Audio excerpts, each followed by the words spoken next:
Yeah, man, homie. Fero nando boni bonani, fe fewani, moji mojani, mbelti min shine, muksaha man. Contre toutes ces choses qui se passent ici en ville. Bon, y a rien à foutre, y a rien à faire. Famille. L'État veut nous voir crever.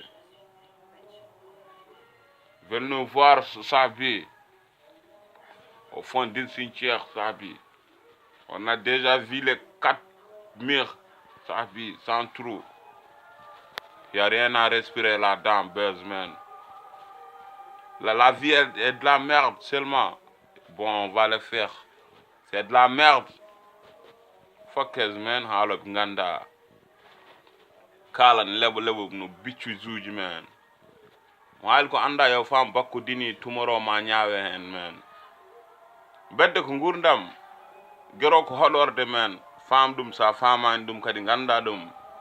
Min andin ma dum. Ala bur mem andude bedde. Mais ko intégration woni wona gotum quoi. Allah tagi sen yimbe. Min ko min soldaaji. Allah tagi min wadi min beddo. Famani. Jarani commentaire wonto rewa metti bon on a traversé hande nando tomorrow kadi min gacci dum e juude gaad kanko rek nyaawata men mais bawlo sukundu wa fami di don ko Allah fewni bon bernde bonnata dum men famani. Big up à mes frères wonbe prison lelibe janale rest in peace. Agressabe be don mo ciakka mum hefta téléphone hefta tout ça affaire on famo gozono way non etane seri yimbe faman hodorde dar yimbe ngurni ma fama hay sa halna ko men la violence ne haale feccere yimbe ganda ko addi la violence mother fucking état ko wadan yimbe men mais kala not ndejjen so wonti gonga Allah ne haale men ko buri Moussa Ndiaye wonde coyi men yumma ko hirsak pourtant mono circule wonnobe coup d'état be don balebe warnobe nabin pewji ko coup d'état mbiya wul hanan ratani coup d'état mako mi hande mono circule wul taya yo nyaaya avant moi men tay minen do min jeya on va se battre contre cette violence. Et puis surtout les blacks, et nous les blacks sahbi, les lahratin aujourd'hui ne sont pas considérés des lahratin, sont considérés comme des arabes. Ana Hassani, maji واحد ما نعرف جاي من يقول لي اني انا واحد من عربي جاي مني. انا هي مواطني عندي حق في دولتي يعطوني حقي اجي اسرائيل يقوم شو قاعد لنا نحن فيه يقوم لا تيجي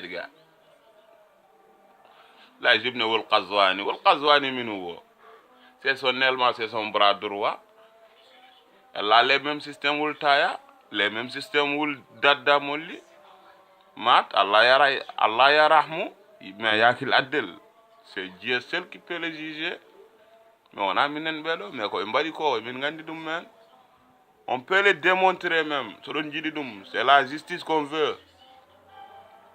Ouais, c'est la justice qu'on veut. Et on rend la justice khoye. Il y a mes frères en tôle. C'est instant que je parle avec vous. C'est des innocents, des gens qui ne sont pas coupables. Même pas preuve. Ici, on juge les gens sans les plaignants. On juge les gens sans une preuve. Tu vois, sans une preuve et puis flagrant. On te colle une putain de peine et tu vas foutre toute ta vie en prison en tôle. Comme si tu n'as rien à foutre dans la vie. On a des avenirs en tête poteau. On veut le réaliser. Mais l'État nous sert sur ça. La Mauritanie, elle est raciste. Depuis qu'elle est la Mauritanie, jusqu'à présent, on n'a jamais eu un président civil. Jamais, Sidi. Ces putains de couchers là. Famay.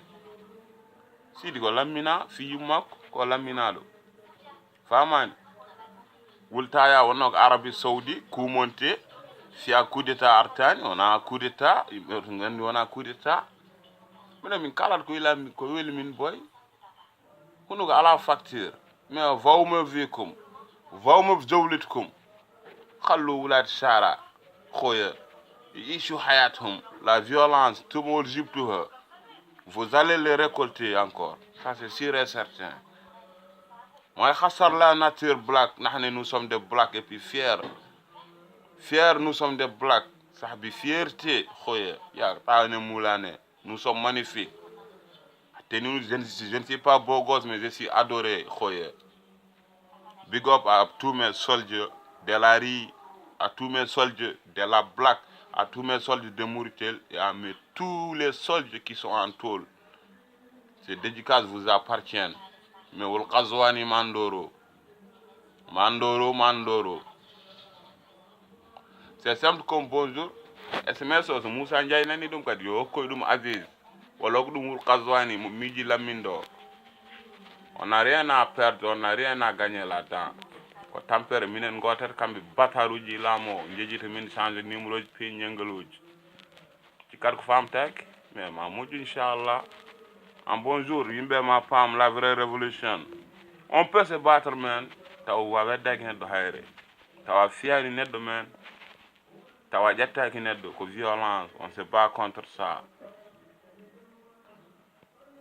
kala no do ngaccen men dille no ndejen men hakkeji men ko jabba nomaɓe kamɓe mbawi yimɓe what the fuck min gañani leydi mais plutôt ko laamiɓe fokkin leydi ndi min gañi men what the fuck man